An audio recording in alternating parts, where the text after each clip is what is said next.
So in Aeneid, book 4, 184 to 202, back up a little bit. Let's take a look at Fama. She is a scary, scary personification. We see that she has so many feathers, to whom there are bodies, so many wakeful eyes.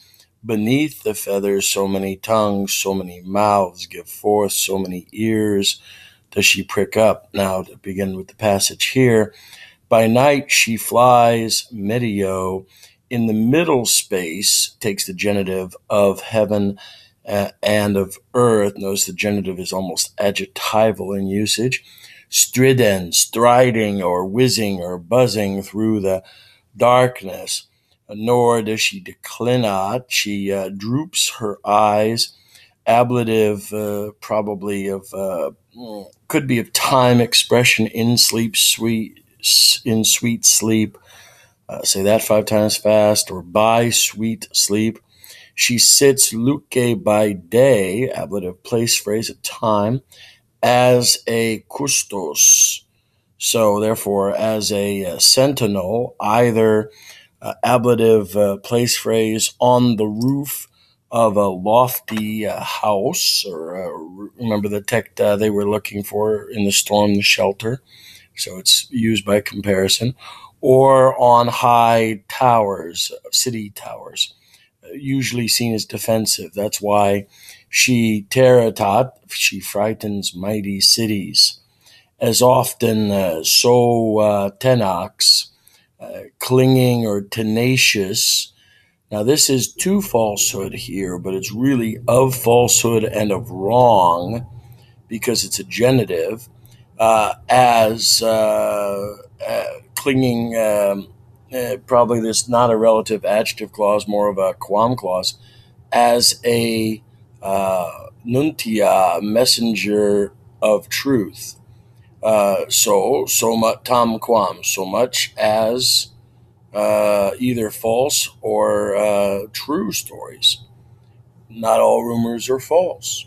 So hike, this feminine type, this rumor, then was filling the people, multiplici, ablative means phrase of multiplex, was filling them, and the ablative means ablative of filling, with multiplicious stories, exultans, or gaudens, glorying, and was singing, shouting, chanting, the facta, accusative, neuter, plural, the deeds and the infecta, the not deeds alike. So in other words, the facts and the non-facts.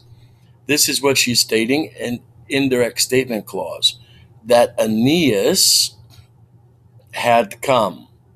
She was proclaiming, perfective past from the head verb, had come, cretum, it's appositional, descended, ablative of separation, from Trojan blood, to whom or to which, probably to which man or husband, beautiful Dido, dignitor is deigning or is worthy, or worthy is a good one.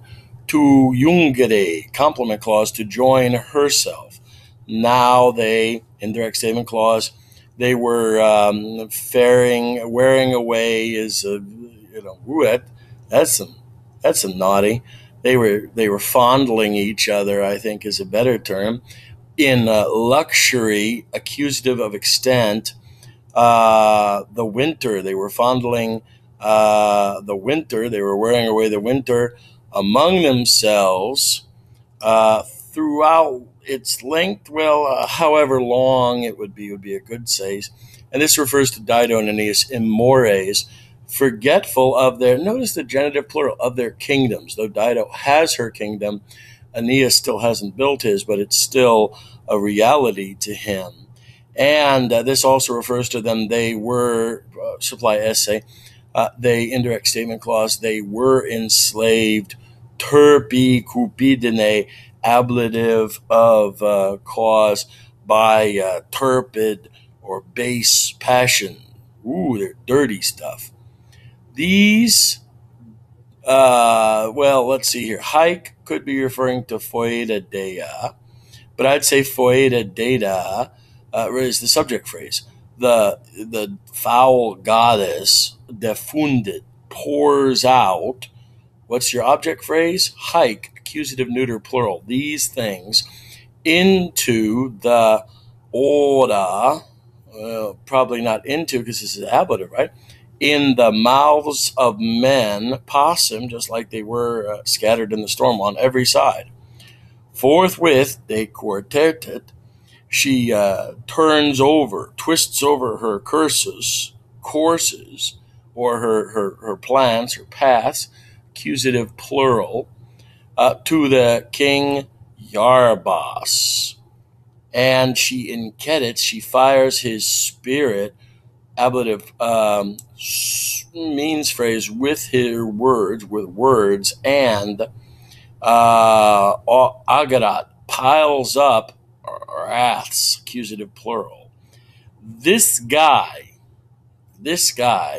Satus, sown by, this is the tough part, these are all ablatives, sown Satus from Hammon, so it's where Aeneas was from Trojan blood. Yarbus is from Ammon. Ammon is the African version or North African version of Jupiter. So apparently when you're visiting various nymphs and various locales, you don't have the same name. So he, having been strung up by or from Ammon, this is an ablative absolute clause. Erapta, raped. Who's raped? The Garamintide nympha. The Garamintian nymph, North African nymph, having been raped, right? With the North African rape having been raped. So this guy, Yarbus, he's the son of a nymph, and he's the son of Jupiter. So he's got some good pedigree. He placed what?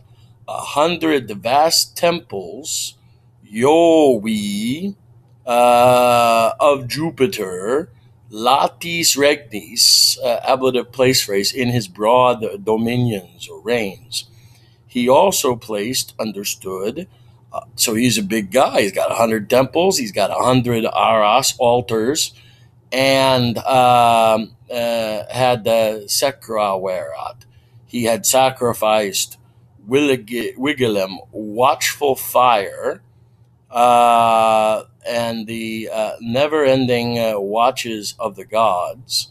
So he was setting up all these temples, were staffed by fire-keeping guys for the gods. And oh my goodness, and he had also sacrificed the ground. What can we say about the ground? It's pinguis, neuter, singular. The rich ground, or the ground rich with what? Ablative means or manner, with the blood cruor of Pacudum, flocks, or in this case victims, flocks. In other words, he was sacrificing a lot of sheep on these 100 altars and on these 100 temples. And he was also had sacrificed the thresholds, blooming, that's the doors, with diverse or various garlands. So he's one rich guy, a powerful guy, but he's also a religious guy, just like Aeneas was, Pius Aeneas. Now, pious means filial affection, love for your family, but he was also had the proper fear of the gods. This guy right here, also good god pedigree.